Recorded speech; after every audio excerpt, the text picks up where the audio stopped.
You ask Tiger to solve. This deals with linear equations with one unknown.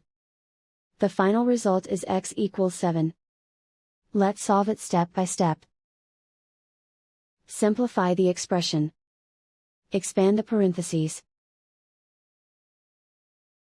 Simplify the arithmetic. Group all constants on the right side of the equation. Subtract 1 from both sides. Simplify the arithmetic.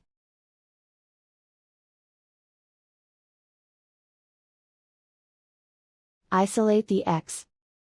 Divide both sides by 3. Simplify the fraction.